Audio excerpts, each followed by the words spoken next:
Bonjour à toutes et bonjour à tous. Merci de votre fidélité. Nous sommes ravis de vous retrouver ce dimanche matin pour une nouvelle émission de Sagesse bouddhiste que nous consacrons aujourd'hui à un aspect essentiel de notre vie, le chemin spirituel et plus particulièrement dans le bouddhisme. Souvent exigeant, ce dernier nous aide à découvrir une autre dimension de nous-mêmes, lumineuse et puissante, qui ne demande qu'à être développée par l'expérience. Ce cheminement nous permet aussi d'atteindre un état intérieur caractérisé par la joie et la liberté, car il nous invite à réaliser cet état en observant les jeux de l'ego, ses résistances, en cultivant la confiance et le lâcher-prise.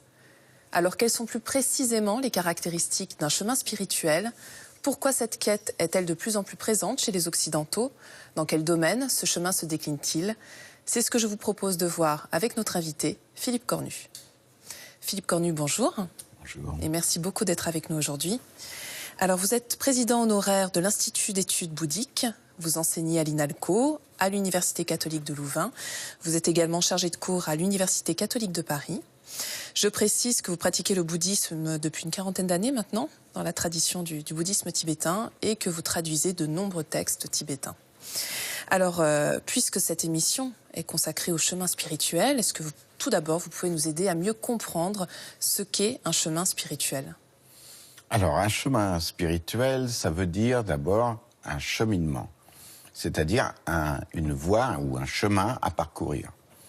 S'il y a une distance ou un chemin à parcourir, ici c'est surtout au niveau du temps qu'il faut bien comprendre une chose, c'est que ça prend du temps.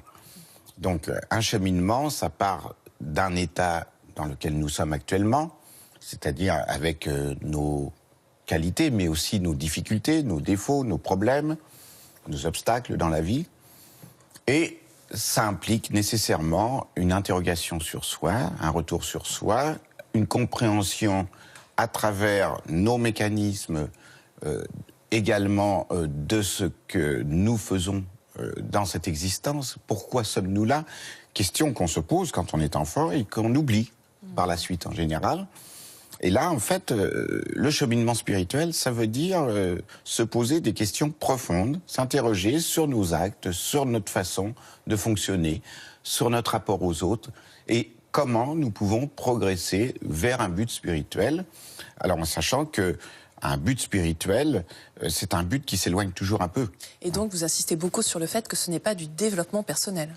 Surtout pas parce que le développement personnel ne va travailler que sur un aspect de notre personnalité finalement assez superficiel, ce qu'on a une tendance à appeler l'ego, c'est-à-dire finalement une forme de confort. Alors si c'est une spiritualité de confort que l'on veut, eh bien, ça va participer effectivement de la mode actuelle, le tout de suite.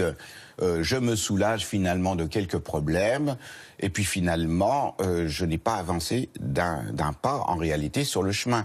C'est-à-dire que je vais finalement m'intéresser aux bénéfices secondaires de la pratique, aux bénéfices secondaires du bouddhisme, et non pas à ce que le bouddhisme peut me permettre d'approfondir de ma propre compréhension de moi-même et d'autrui.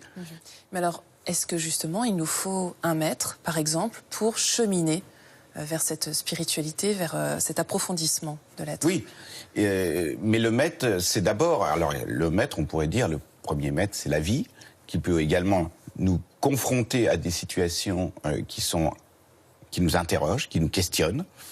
Et à partir de ces questionnements, le chemin va commencer à, disons, prendre forme. Mais à un moment donné dans la démarche, il est important d'avoir des guides.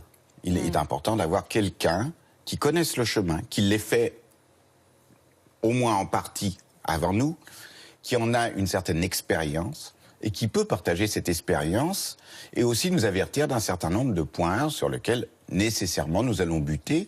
Mais c'est important de savoir à l'avance un petit peu ce qui nous attend. Et puis d'autre part, quand ça nous arrive, eh bien, il y a peut-être aussi des conseils qui vont être extrêmement utiles. Et puis, surtout, ça évite justement que le petit moi s'empare du chemin, c'est-à-dire finalement se contente d'un certain nombre d'aspects secondaires. Et à chaque fois que le petit moi essaye de se réinstaller sur le chemin spirituel, de se rassurer, puisqu'on cherche toujours à se rassurer, eh bien, le maître est là aussi pour nous rappeler que c'est un chemin, qu'il faut le continuer. Et que parfois, on fait quelques erreurs, c'est normal. Mais alors, comment est-ce que vous expliquez cette soif, cette quête du bouddhisme, et notamment donc, de ce chemin spirituel dans le bouddhisme de la part des Occidentaux? D'abord, je l'explique parce que il y a la notion de chemin spirituel déjà en Occident, mais elle a été oubliée. C'est une vieille notion qui a été expérimentée avant. Oui, mais elle a été oubliée dans la modernité, en grande partie, parce que la modernité est beaucoup plus, finalement, dans une espèce de présent qui n'est pas vraiment un présent, puisque soit on ressasse le passé, soit on se projette dans l'avenir, mais finalement, on n'est pas vraiment non plus au présent. Mais disons qu'il y a une espèce d'amnésie un petit peu de ce qu'est notre vie en tant que cheminement, et on voit plutôt, finalement, on traite ce qui est urgent. Et on est de plus en plus pressurisé par le temps, etc. Il y a tout un tas de facteurs dans notre existence moderne qui fait qu'en fait, on n'a pas le sentiment de faire un chemin. On a le sentiment plutôt de répondre à des défis et de constamment être soumis à des stress, en fait, de cette vie. C'est-à-dire que quelque part, la vie moderne, même si elle nous apporte beaucoup de confort, en même temps, nous apporte beaucoup de stress et de difficultés qui n'existaient pas forcément auparavant. Et l'idée de chemin spirituel, ça demande donc du temps. Il faut du temps au temps pour mûrir. Et ça, c'est pas très audible par nos contemporains. Par exemple, je pense que dans les jeunes générations, notamment, on est soumis vraiment à l'impérium du tout de suite. Et à un moment donné, on se dit, mais ça va pas. Il y a quelque chose qui va pas dans ce tout de suite, parce que dans ce tout de suite, il n'y a pas grand-chose finalement. Oui, ça reste assez superficiel. Voilà. Mais alors, pour revenir justement au déroulement de ce chemin spirituel, est-ce qu'on pourrait résumer de quelle manière ça se passe? Est-ce qu'il y a des grandes étapes, Philippe Cornu? Il y a des grandes étapes. La première étape, ça peut être une crise, ça peut être une prise de conscience, ça peut être une interrogation fondamentale qui fait qu'on se tourne vers quelque chose, une recherche. La deuxième étape, c'est que la quête nous amène à choisir un chemin. Quand ce chemin est choisi, eh bien, on va commencer à apprendre. Donc, il y a toute l'étape d'apprentissage. C'est ça qui est long. Hein, c'est comme, on ne devient pas ébéniste en un jour. Il faut de longues années d'apprentissage pour savoir travailler le bois. Là, le bois, en l'occurrence, c'est nous-mêmes. Mais il y a tout de même des éléments communs aux différents véhicules du bouddhisme dans le chemin spirituel.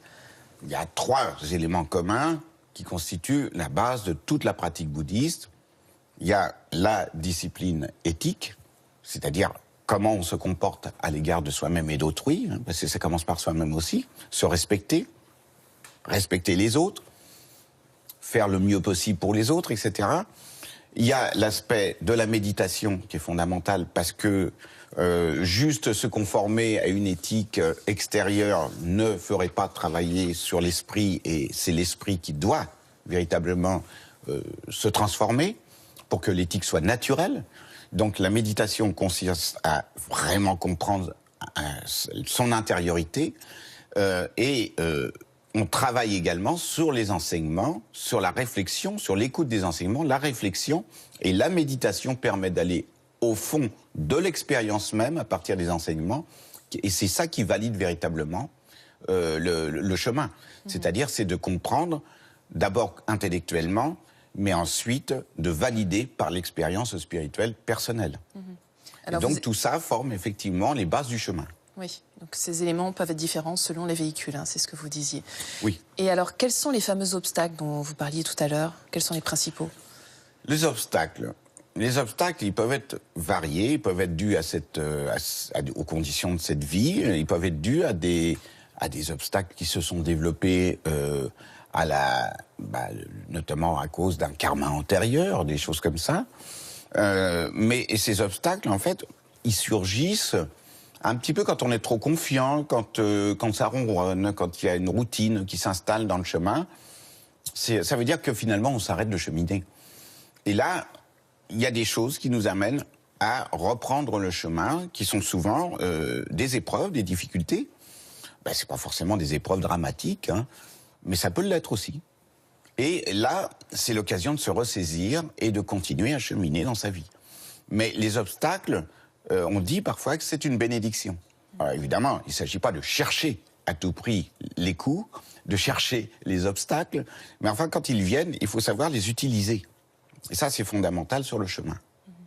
Alors, ce qui est fondamental aussi, c'est de se dire que cette voie, ce chemin spirituel, c'est pas uniquement pour cette vie, mais c'est peut-être pour des vies futures et aussi, et peut-être surtout pour la mort. Oui, les Occidentaux sont pressés. Donc, ils aimeraient bien un bouddhisme qui se passe dans cette vie, juste dans cette vie, puis atteindre l'éveil à la fin de cette vie. Bon, si c'est possible, tant mieux. Si on est suffisamment ouvert et éclairé pour atteindre la libération et l'éveil dans cette vie, c'est merveilleux. Mais enfin, c'est pas tout à fait évident.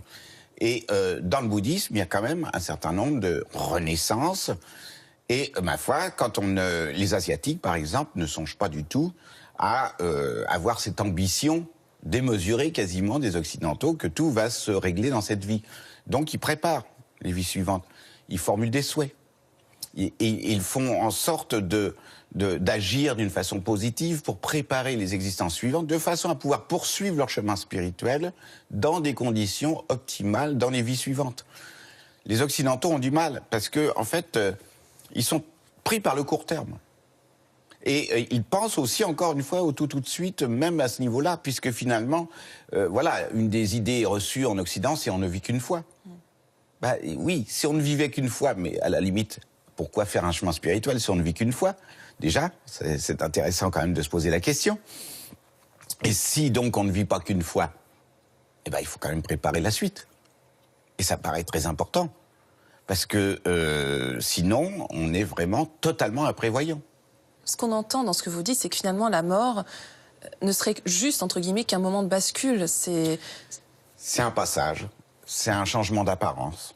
Bon, on quitte effectivement cette apparence que nous avons dans cette vie. Évidemment, quand on voit la personne qui est décédée, par exemple, quand on voit son corps, c'est plus elle, vraiment. Hein, ce qu'on a attaché au corps, c'est vraiment très particulier, parce que on attache à la forme, finalement, l'idée de la personne humaine. Mais en réalité, le corps, quand il est là et qu'il est quitté, ce n'est plus qu'une enveloppe. Et en fait, nous sommes composés d'un ensemble de choses, et il y a une désagrégation au moment de la mort. Mais le principe de conscience, qui n'est pas d'ordre matériel, lui, poursuit son existence, poursuit en quelque sorte son devenir, en fonction des actes qui ont été créés précédemment.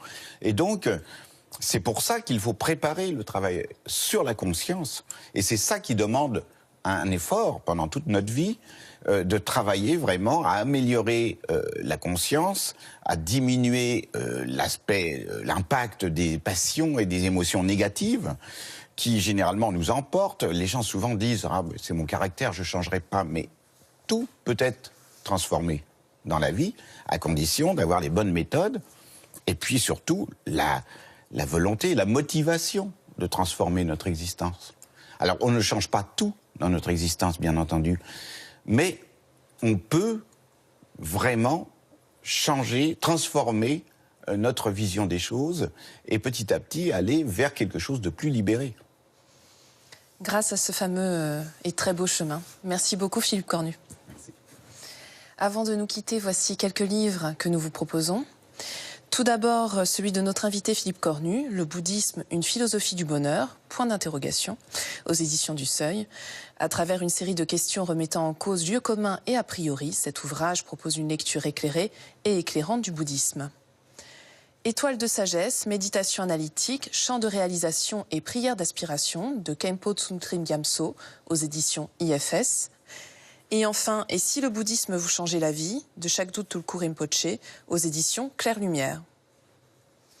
C'est la fin de cette émission. Vous pouvez la revoir toute une semaine sur France TV, le service vidéo de France Télévisions. Nous vous souhaitons un très, très beau dimanche.